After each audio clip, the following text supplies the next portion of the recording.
Hello everyone. Today we are going to start our new series that is based on ethics. Today's lecture we are going to study the definition of ethics and its determinants. So now let's start our lecture. So the term ethics is basically derived from a Greek word ethikos, which means habit or character. So from here we can simply understand ethics is something that is related to habit or character formation. Second, if we look at the definition of ethics, then the definition of ethics will be ethics are ethics are the standards or criterias. Ethics are the standards or criterias of right and wrongfulness of conduct of an individual. So it deals with the rightfulness or wrongfulness of the conduct of an individual from the perspective of society. So ethics simply means the right and wrongfulness of the conduct of an individual from the perspective of society. So ethics are standards on which society decides whether the character or conduct of an individual is right or wrong. If it is right, then it is ethical. If it is not right, then it is unethical. As a discipline, ethics is a part of moral philosophy.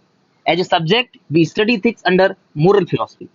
In practice, ethics simply means whether your conduct is right or wrong, whether you are behaving in the right direction or wrong direction. So in practice, ethics means behaving in right direction. When you are behaving in wrong direction, then it becomes unethical. So this is the basic definition of ethics. Now let's understand the sources or determinants of ethics. Sources or determinants simply means what all factors what all factors basically determine ethics. For example, how a city is defined. City is defined by its traffic, its people, its buildings. So all these features define city. So in this way, ethics is also decided by so many things. Like ethics will be decided by your knowledge. Ethics will be decided by polity and constitution. Like a spirit of democracy is decided by the constitution. Simply, society also decides ethics, whether eating vegetarian is good or bad. This type of ethics is basically decided by society. Similarly, each individual has different type of ethics. Some person may value honesty, some may value truthfulness. So it will differ from person to person also. Virtuous person also decide ethics. For example, if you are following Gandhi, then you must be following the path of non-violence. If you are following Buddha, then you must be adhering to the path of middle path. Time also decides ethics. For example, sati was ethical in 16th or 17th century, but is unethical in today's time. Similarly, God, there are a lot of ethics which are decided or uh, based on the consideration of God. For example, kindness, forgiveness. All these are the ethics decided by God or so-called Bhagwan. Law also decides. For example, law simply means these are the societal ethics. Societal ethics, when codified, then they become law. So law directly or indirectly also decide the ethics of society. Here we can take the example of dowry. When law prohibits dowry, then it becomes unethical in the society. Religion, religion preaches humanity, kindness, love, compassion. So all these are the ethics decided by the religion. Intuition and reason also decides on ethics like empiricism, practicality. All these ethics are decided by your reason. Sometimes you might be having intuition or you may be having prejudgment related to your action, whether it is good or it is bad. So this in this way, intuition also guides your ethics. Now let's understand them in detail. First, God and religion. In this, we will look at how God and religion influence the ethics of a person. So simply, religion provides legitimacy to ethical values. Religion provides legitimacy or somewhere backing to the ethical or moral compass of an individual. For example, if you are not behaving in an ethical way, if you are not behaving in right direction, then there is a fear of punishment by the God, punishment by heavenly bodies. So it brings uniformity in the people or the persons who are following the same God or same religion. So in this way, religion acts as a unifier in bringing the same type of ethics in the society. Religion also acts as a glue to bind the whole society. Religion tells you each and every one of following the same religion must be adhering to these principles. So, in this way, religion also promotes different types of ethics. For example, love, compassion, etc. All these things are promoted by the religion. So, all the sources of ethics somewhere are decided by the religion. Next is intuition and reason. Intuition simply means gut feeling, what you are feeling before acting. Sometimes you are going to your examination and you are having a gut feeling that this time I'm going to crack this exam. So, uh, ethics are also related to this.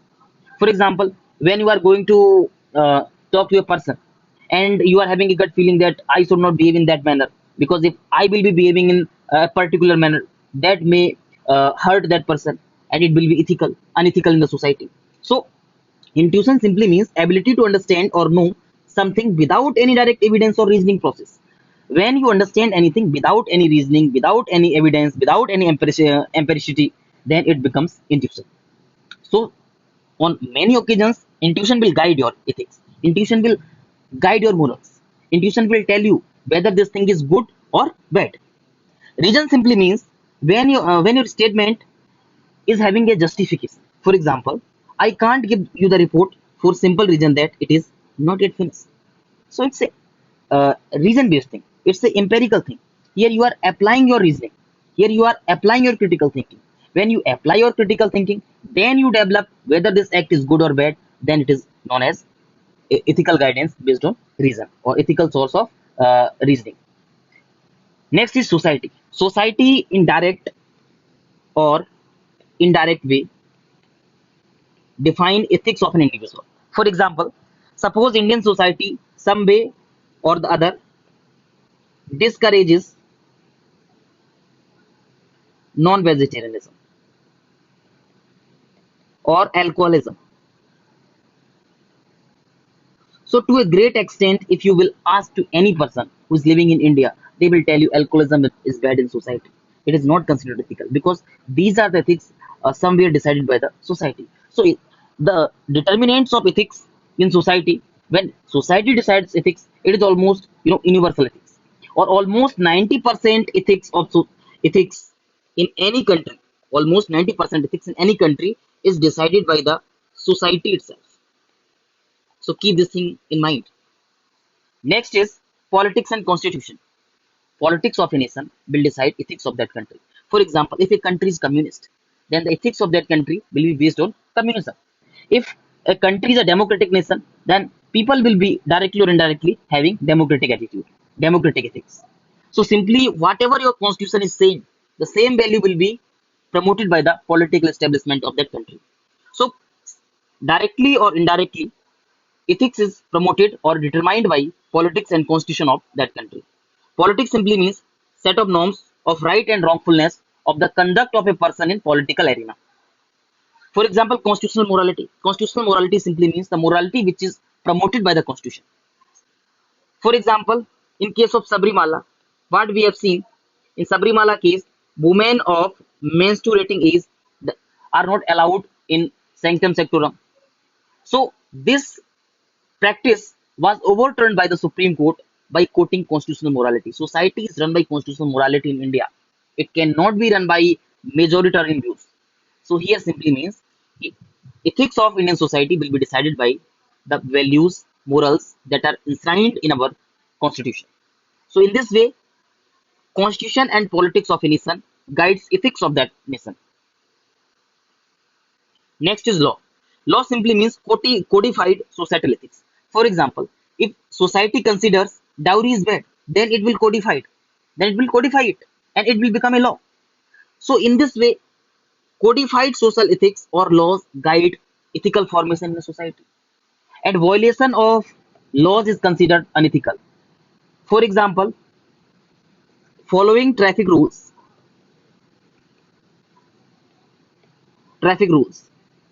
is a law.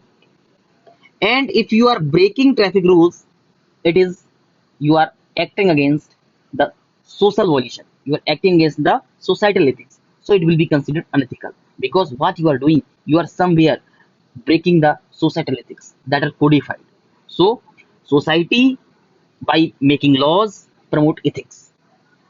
Next is virtuous person. Virtuous person also guides you how you should behave, how you should act in your life. For example, Gandhiji will guide you. Be always non-violent. Be truthful. So all these ethics are provided by Gandhiji. So in this way, Gandhiji will also guide you. You should not compromise with your ethics of non-violence. You should not compromise with the ethics of ahimsa. You should not compromise with the ethics of truthfulness. Similarly, Gautam Buddha also guides many people. For example, the path of middle path or middle way that was provided by Gautam Buddha guides so many people. Gautam Buddha also provide non-violence, compassion. So all these ethics are promoted by a virtuous person like Gandhiji, Gautam Buddha, Swami Vivekanand. So all these are virtuous persons. So whatever ethics are followed by them will directly become ethics for many persons. So in this way, virtuous persons also guide ethics in the society. Second, next is place. Place decides ethics. For example, something may be ethical in India, but that thing may not be ethical in USA. For example, drinking during marriage ceremony is ethical in United States, but unethical in India. That is why what you are saying. You are seeing occasionally on the cards of marriage there is clearly written like this: note, nobody is allowed to come uh, by drinking wine. So all these type of warnings you can easily find on the marriage cards in India. But the same cannot be considered unethical in United States society, American society. So if you are living in a city, your ethics will be different, and the ethics of villages are different. So when you change your place, your ethics will change. So ethics are also decided by the place. Next is time. With time, ethics changes. Every society evolves with time. For example, racism. Racism was quite ethical in 17th or 18th century America. But that was not the case. That is not the case with current United States. Similarly, here you are seeing the image of Sati. Sati was considered ethical in 16th or 17th century India, but today it is not considered ethical. Like this, untouchability was considered ethical in way back in India, but untouchability is considered as a sin nowadays. So this is how ethics changes with time. Now we will understand how persons decide ethics. For example, what type of personality you are having, ethics will be decided by that. There are two brothers. One is highly ethical, another is less ethical. So the character of individual personality is decided by their ethics also. Here you are seeing two images. One is of Ravana, another is of his brother Vibhishana. One person was highly ethical. Vibhishana was highly ethical, highly moral. On the other hand, Ravana was unethical. So both are brothers, but their personalities was different. So this is how each individual is having different ethics. So these are the different determinants of ethics. I hope you have understood this lecture. So thank you for listening it. We will meet in the next lecture.